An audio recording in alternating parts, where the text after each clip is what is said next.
Wyss Academy is in the business of creating or working on solutions to the challenges and the complex challenges that we have at hand these days, and they are usually not single thematic, right? So you can't just have one discipline creating a solution and then actually hoping it will work.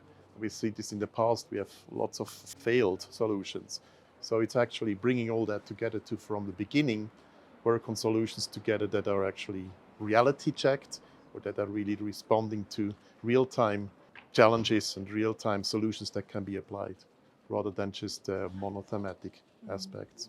One of the reasons they wanted to do, to have the water bans, they talk about cohesion. 2023 specific is really, we really invested most of the research time into building baselines. It was also identifying indicators to not only measure nature, the biodiversity, climate aspects, but also measure and socioeconomic aspects, people's well-being. So how do we actually then determine, once the research is ongoing and also the incubators are running, that we are accompanying with research, how do we determine that we are successful or that something works or something doesn't work? How can we lay the ground to actually learn then the lessons from the research as well? Last year we focused a lot of attention and energy to working on networks and to actually bring all the stakeholders together onto the table. We want to not only understand what the problems are, we also want to understand what the solutions could be and how they could be implemented. So, for example, in one of the interdisciplinary research projects on agroforestry that we do in Peru, we are actually trying to find out not only what agroforestry would bring to the environment or how it could work, but we want to also understand what are the barriers, why is it not replicated, why are farmers not picking up the solutions that seem obvious. So you need also socioeconomic aspects, you need to look into what are the barriers that farmers are inhibited or are actually reluctant to do it. You also need to understand governance, what is the governance, the rules, the laws, etc.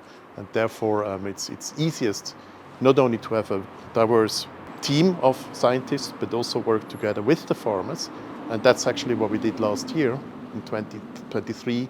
We really sat in different workshops with different stakeholders and partners and tried to identify which are the barriers, which are the challenges, what could be possible solutions that we now try to test and implement this year.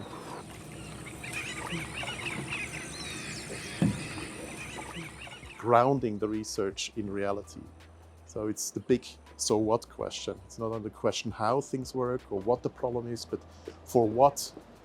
So what does it? What's the significance for people, for the population, for the local communities there as well? And why is it important to find a solution? And it's also, besides systemic knowledge, it's an issue of knowledge about the transition.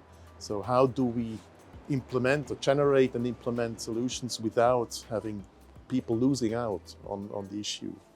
You have all these examples that you've seen that people are actually, you want to move towards a more sustainable, more not nature-friendly way of doing something. And by the way, some people can't afford it and feel lost. So it's the combination of all together. And that's only possible if you take scientific or academic and non-academic knowledge into account and acknowledge that it's complex and you really need to look at all different perspectives.